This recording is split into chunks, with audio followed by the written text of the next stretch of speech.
কেমন বেমালুম বলে দিলি? আর কাউকে নিয়ে এসো। বললুমই তো।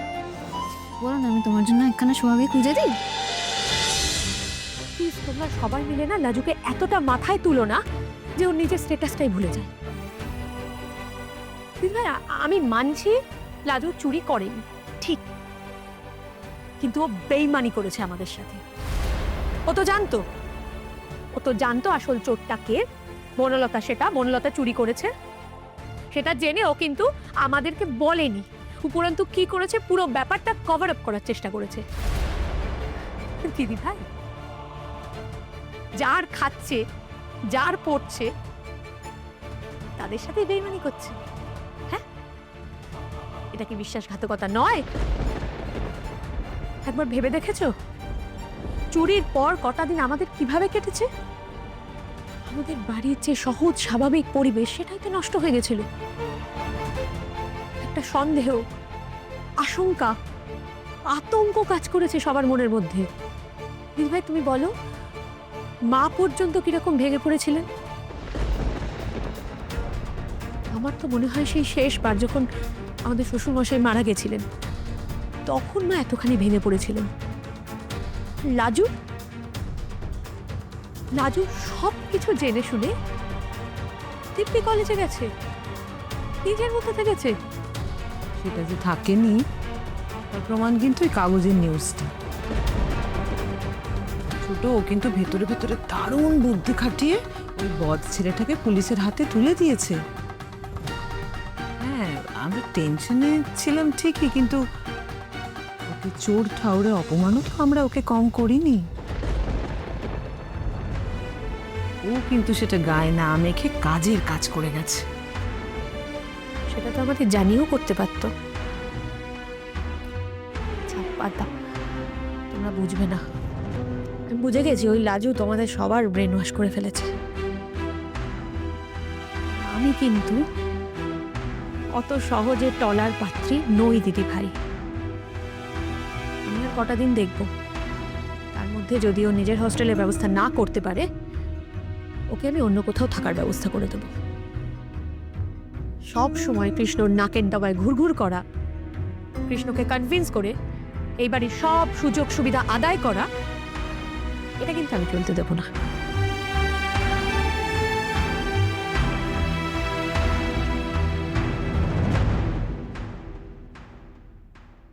এই লাজু, বলছিলাম যে এখানের স্কুলে কলেজে যারা পড়ে তাদের তো প্রায়ই লম্বা ছুটি পড়ে। গরমের ছুটি, পুজোর ছুটি, শীতের ছুটি। তোদের তেমন কিছু হয়নি? হ্যাঁ, পরে তো, কিন্তু আমাদের মাঝখানে স্পেশাল ক্লাসেসও করতে হয়। যেমন এই সামনে পরীক্ষা আসছে, কিন্তু আমাদের 10 দিনের ছুটি আছে পড়ার জন্য। কবে রে? বাহ, এইটা ভালো হয়েছে। এই কথাটা এতক্ষণ চেপে রেখেছিলি বল? ব্যাস, কাল যখন তুই ফেরার সময় মা কথা শোনাবে, তখন আমি মাকে বলবো এবার তুই টানা 10 দিনের ছুটিতে আসবি। এবার তুই টানা কটা দিন এইখানে থেকে মায়ের চোপা বন্ধ করে দিয়ে যাস তো লাজু, তাহলে তুইও বাঁচবি আর আমিও বাঁচবো। না না গো, তুমি এক্ষুনি এই ছুটি নিয়ে কিছু কিছু বলো না। আসলে কি বলতো, আমাদের টানা 10টা দিন ছুটি থাকে না, তার মাঝখানে 5-6টা দিন থাকে আমাদের স্পেশাল ক্লাস হয়, সেগুলো করতে হয়। মানে এই তো বললি ছুটি আছে, উত্তর তুই আর তোর স্পেশাল ক্লাস, তার মানে তুই ওই 4-5টা ক্লাসের জন্য ছুটিতেও বাড়িতে আসবি না। রাজু, এত এত তো ক্লাস করছিস, ওই 4-5টা ক্লাস না করলে তোর কি এমন পড়াশোনার ক্ষতি হয়ে যাবে শুনি? নিজেই তো বললি ছুটি দিয়েছে বাড়িতে পড়াশোনা করার জন্য। কিন্তু এই স্পেশাল ক্লাসে যদি নতুন কিছু পড়ে, সেটা তো আমার বাদ পড়ে যাবে, তাই না? এই প্রথম বছর, তাই আমাকে একটু বুঝে নিতে হবে কোন ক্লাস হয়তো। আরে রাজু, তুই আমাকে তোর মতলবটা বল দেখি। সংসার করার একেবারেই কি তোর ইচ্ছে নেই? তুই সমানে একের পর এক অজুহাত খাড়া করে চলেছিস শুধু। আমি অজুহাত দিচ্ছি না গো, তুমি নিজে আমার জায়গায় হলে বুঝতে। আর আমি আসবো না সেইটা কি বলছি? কেবল টানা 10টা দিন থাকা যাবে না সেইটাই বলছি। ক্লাসের আগের দিন ফিরে যেতে হবে, তারপর ক্লাস করে আমি ফিরে আসবো। তবে আর কি, ওই 10টা দিন শুধু যাওয়া আসাতেই চলে যাবে? আমার সাথে বসে দুটো কথা বলার সুযোগ হবে না তোর? দেখ লাজু, তুই এমনি করছিস তো আমার সঙ্গে? আমি কিন্তু পুরুষ মানুষ, আমারও শরীর মন আছে, কখন কি হয়ে যায় সে আমি কিন্তু বলতে পারবো না। মানে মানে আর কি?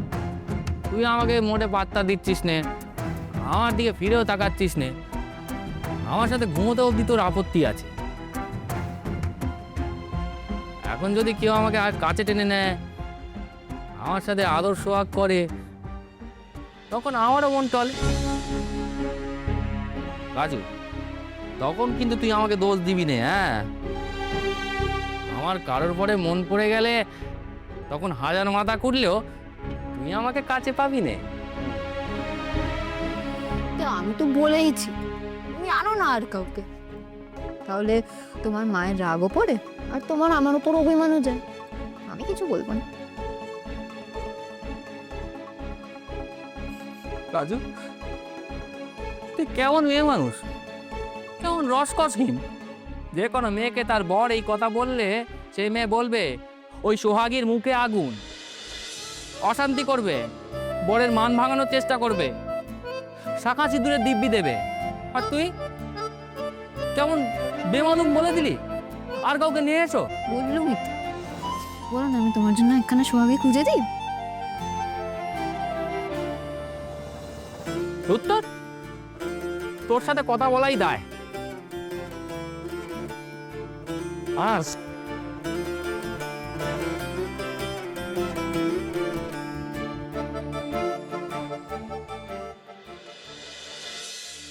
ও বাড়ির এখন কি অবস্থা কে জানে। বনলতা দিদি যে আছে এই কথা অনুদিদি আমাকে ফোন করে বলল, কিন্তু কেমন অবস্থায় আছে সে? লোকটা কিন্তু সত্যি ভারী অন্যায় করলো ওর সাথে। এইবারে গিয়ে বনলতা দিদির কাছে মাপ চাইতে হবে। সে নির্গত আমাকে ভুল বুঝে রেগে আছে। বসো মা। এই তো, হ্যাঁ রে, বলরাম কোথায়? সে খাবে না? খাবে তো ঠাম্মি, ও ঘরে আছে, এক্ষুনি আসছে বললো। ওফ বাবা রে, এদের নিয়ে আর পারি না। আচ্ছা, একসাথে সবাই খেতে বসে গেলে আমাদেরও তো তাড়াতাড়ি ছুটি হয়। বলরাম, এই বলরাম, আরে খাবি আয় না, আয় তাড়াতাড়ি আয়। কি যে করে এরা না।